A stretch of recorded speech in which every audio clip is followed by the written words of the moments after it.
সকাল সকাল আজকে ভাতই খেয়ে নেবো। এখন বাজে সকাল 9টা।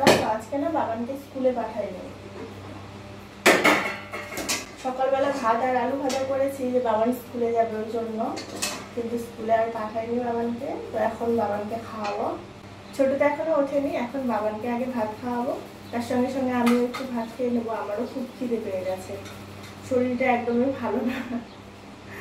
কালকে রাতেও খাইনি, তো রাতের বেলাও অনেকবার লেট্রিনে গেছি, সকালবেলাও অনেকবার গেছি। বাবানের বাবা তো আজকে লাইনে গেছে, আগের থেকে বলেনি যে লাইনে যেতে হবে, হঠাৎ করে সকালে 6:30টার সময় ফোন করলে লাইনে যেতে হবে। তো ওই জন্য একবার ভাবছি স্কুলে নিয়ে যাই, আর একবার ভাবছি যাব না। মানে এরকম দুটানাতে পড়ে গেছি, তারপর লাস্টে আর নিয়ে গেলাম না। মানে একদমই শরীর ভালো লাগছিল না। হ্যালো এভরিওয়ান, আমি অর্পিতা, অর্পিস ড্রিম ওয়ার্ল্ডে নতুন আরও একটি ভিডিওর সঙ্গে তোমাদের সবাইকে ওয়েলকাম আর অনেক অনেক অনেক ভালোবাসা। আশা করছি তোমরা সবাই ভালো আছো, আমিও ভালো আছি। তবে ওই যে বললাম যে শরীরটা একটু খারাপ আছে, এমনি ভালো আছি। তো বাবানের বাবা তো সকালে লাইনে চলে গেছে, ওকে আমি রুটি বানিয়ে দিয়েছিলাম। কালকে সবজি ছিল রাতের বেলা, আর সকালে রুটি বানিয়ে দিয়েছি। ও তো 7টার সময় ঘর থেকে বেরিয়ে গেছে, অনেকটা সকালে উঠেছি, প্রায় 6টারও 6:45টার সময় ঘুম থেকে উঠেছি। তো লাল্লার বাবাও নেই, লাল্লার বাবা পরিবার আছে, কালকে বললাম আজকে আসবে, আস্তে আস্তে মনে হয় বিকেল হবে। আজকে তো লাল্লাকে বাবাকে দুজনে স্কুলে নিয়ে যাওয়ার কথা ছিল। লাল্লার আবার আজকে এক্সাম আছে, তো ও তো স্কুলে যেতেই হবে, ওর মা ওকে নিয়ে গেল স্কুলে, আমি আর বাবাকে নিয়ে যাইনি। তো এখন হয়তো বাবান ফ্রেশ ট্রেশ হয়ে নিল, ছোট ওঠেনি এখনো ঘুমের থেকে। বাবানের বাবার আস্তে আস্তে ওই সেই বিকেলই হবে, লাইনে গেলে আস্তে আস্তে বিকেল সন্ধ্যে হয়ে যায়। আজকে ডিফুল আছে, নে ওঠ ওঠ ওঠ ওঠ, গরম দিব। বাবানের বাবা যেহেতু নেই, দুপুরবেলা শুধু ডাল ভাত রান্না করব। এখন তো আলু ভাজা রান্না করেছি, ডাল ভাত রান্না করবো, আর বাবানকে একটা অমলেট করে দিতে হবে। আমার আর কিছুই ভালো লাগছে না, মানে এত পেট ব্যথা করছে মাঝে মাঝে, গরমের থেকে এরকম হয়েছে। সেরকম কিন্তু কিছু খাইনি যে পেট খারাপের মতো, তবুও দেখো পেটটা কেমন হয়েছে। অবশ্য চিকেন খেয়েছিলাম কালকে। তাড়াতাড়ি খাও। ছোট উঠে পড়লে ওকেও আর এক্সট্রা করে কিছু বানিয়ে খাওয়াবো না, এখন ওই যে আলু ভাজা দিয়ে ভাত সেটাই খাইয়ে দিব। এখন এই যে ছোটোর জন্য দুধ নিয়ে আসলাম, দুধ ব্রেড। ওকে যদি এখন ভাত খাওয়াতে যাই অনেক টাইম লাগবে, বাবানকে আবার বই পড়াবো, বেজে গেছে 9:30। তো এই জন্য এখন হচ্ছে দুধ ব্রেড খাইয়ে দিই, পরে দুপুরবেলার দিকে ভাত খাওয়াবো। আর জানো তো কালকের ব্লগে তোমাদের দেখিয়েছি বাবান তো সকাল সকাল ঘুমিয়ে পড়েছে 8টার দিকেই। তো তারপর বললাম না যে আর উঠবে না, খাওয়া দাওয়া করে যেই আমরা বিছানাতে এসেছি তখন বাবান উঠে গেছে। তখন কয়টা বাজে, তখন মনে হয় 11:15 মতো বাজে, মানে খাওয়া দাওয়া জাস্ট হয়েছে। তো তখন উঠে গেছে, উঠে তারপর এই ঘরে আসলো। আমি বললাম কোথায় ঘুমাবি, ওই ঘরে না এই ঘরে? বলছে আজকে তোমার সঙ্গে ঘুমাবো। তো কালকে রাতে তারপর সবাই মিলে এইখানেই ঘুমিয়েছি। আর রাতের বেলা জানো না তো এত ডিস্টার্ব দুইজনে, মানে দুইজনকে দুই হাতে নিতে হবে। আমার তো হাত ব্যথা হয়ে যায়, এখন বড় বড় হয়ে গেছে। আবার কি দুই হাতে নিতে হবে, আবার চেপে মাম্মিকে ধরেও ঘুমিয়ে থাকবে।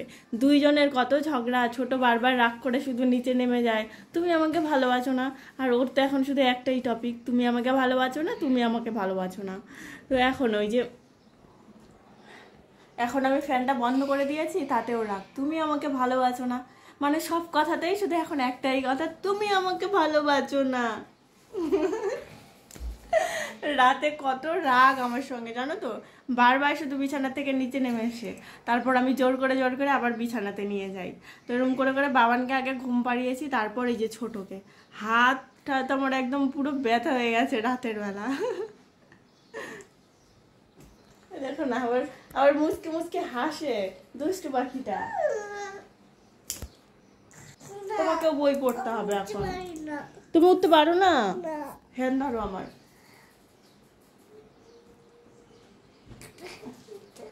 ওই হ্যান্ড ধরো, ওই হ্যান্ড ধরো, এই হ্যান্ড ধরো, এই হ্যান্ড, ওইটা। ইয়া উড়ে বাবা, এত শক্ত হয়ে থাকলে কিভাবে ওঠাবো আমি? ওঠো, শক্ত হয়ে থাকে, ওঠানোই যায় না, উড়ে। একটা আমাকে ভালোবাসো।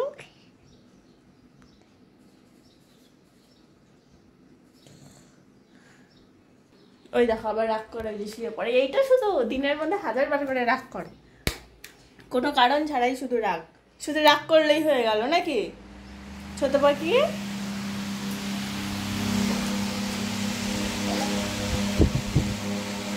ও আরেকটা কথা বলতে তো আমি ভুলেই গেছি, আজকে ছোটর জন্য একটা গিফট আসবে। ছোট তো বুঝেই না যে কি গিফট আসবে, ওরম ভাবে তো বোঝে না। আজকে ছোটর জন্য কি গিফট আসবে? কি আসবে আজকে তোমার জন্য? গিফট আসবে। গিফট কেক না, কেক না। কেক কেন আসবে? তোমার বার্থডে নাকি? কেক আসবে আজকে, গিফট আসবে। কখন যে আসে কে জানে। বাবানকে বই পড়ানো তো অনেকক্ষণ আগেই হয়ে গেছে, এত আলসেমি লাগছে, সকালবেলা তো ভাত খেয়েছি, আরো বেশি আলসেমি লাগছে। তো এই দিদি এসেছিল, চা বানালাম, বললাম একটু বসো, এত আলসেমি লাগছে, ভালো লাগছে না, মনে হয় এখনই ঘুমিয়ে পড়ি এরকম।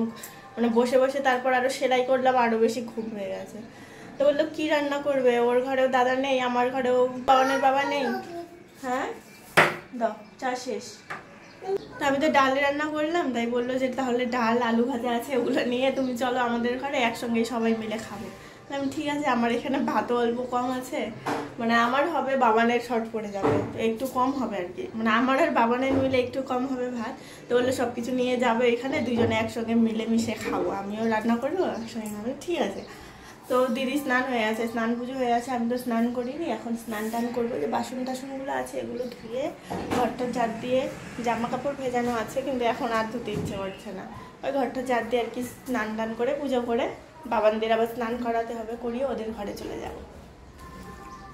বাবানের বাবা তো আর এখন আসবে না, ও আস্তে আস্তে বিকেল, যদিও ফোন করা হয়নি কখন আসবে, তবে পার্সেল আসবে একটা।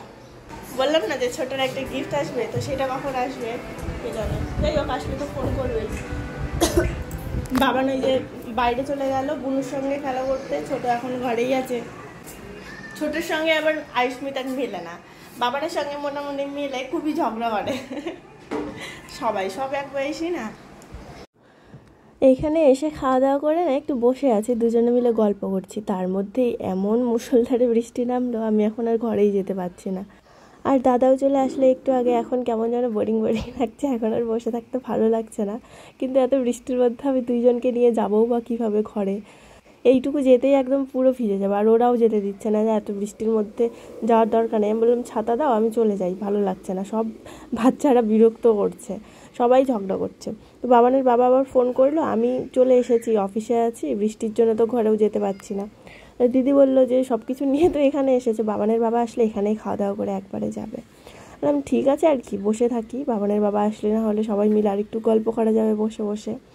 দাদা এই যে কোহিমার থেকে আসার সময় ফুলের গাছগুলো এনেছে, তাই তোমাদের একটু দেখালাম। ওদের ঘরের থেকে খাওয়া দাওয়া করে এই যে এতক্ষণে আসলাম, বাবানের বাবাও আসলো একটু আগে, ও স্নান টান করলাম, বললাম যে চলো ওইখানেই খেয়ে আসবে, ফোন করে দিয়েছিলাম। তো ও গেছিলো, এই তো খাওয়া দাওয়া করে এখন দুজনে মিলে আসলাম। এতক্ষণ আসতেই পারছিলাম না, এত বৃষ্টি ছিল বাইরে, আর আমরা সবাই গল্প করছিলাম কখন বাবান আর ওই বাড়ির আয়ুষ্মিতা দুইজনে ছাদে উঠে স্নান টান করে কি অবস্থা। তো এখন দুজনকে নিয়ে এই ঘরে আসলাম, আবার গেছে ওদের ঘরে। আর ছোটের গিফটটা তখন এসে গেছে, আমি ওদের বাড়িতে গেছিলাম, তার মাঝে একটা পার্সেল এসে গেছে, পার্সেলটা ঘরে রেখে আমি তো গেছি, আমি আর আনবক্সিং করি। বাবানের বাবা এখন আনবক্সিং করছে। ওয়াও, ছোটের গিফট।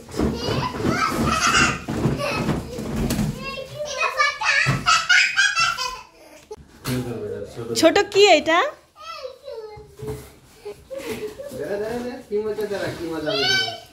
কি এটা ছোট? কি এটা?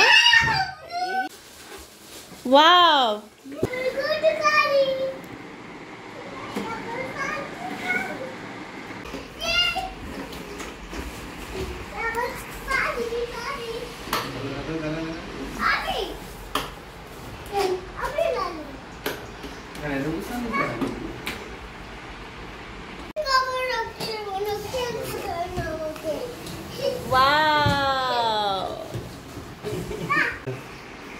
তুমি পারো না? ওয়াও,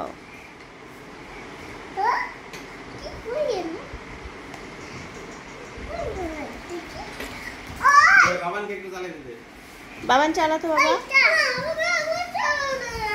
ছোট বাবানকে চালাইতে দাও, বাবানকে বলো বাবান তুমি চালাও, বাবান চালা।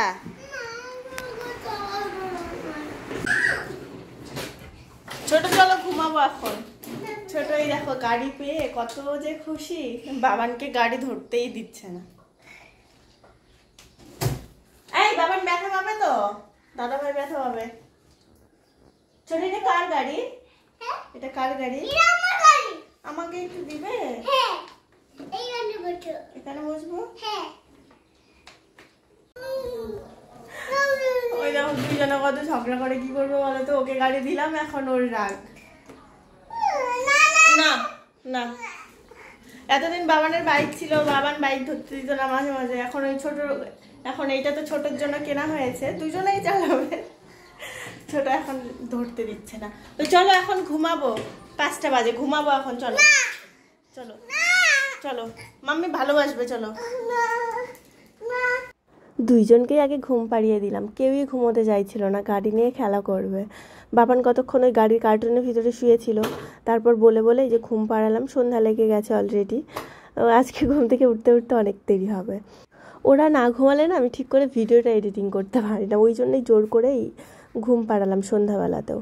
তো ভাবছি ওদেরকে রাতের বেলা খাওয়া দাওয়া করতে বলবো আমাদের ঘরেই। ফোন করেছিলাম কিছুক্ষণ আগে যে লাল্লা আয়ুষ্মিতা ওরা চলে এসেছে, ওর মা আসবে কিছুক্ষণ পর।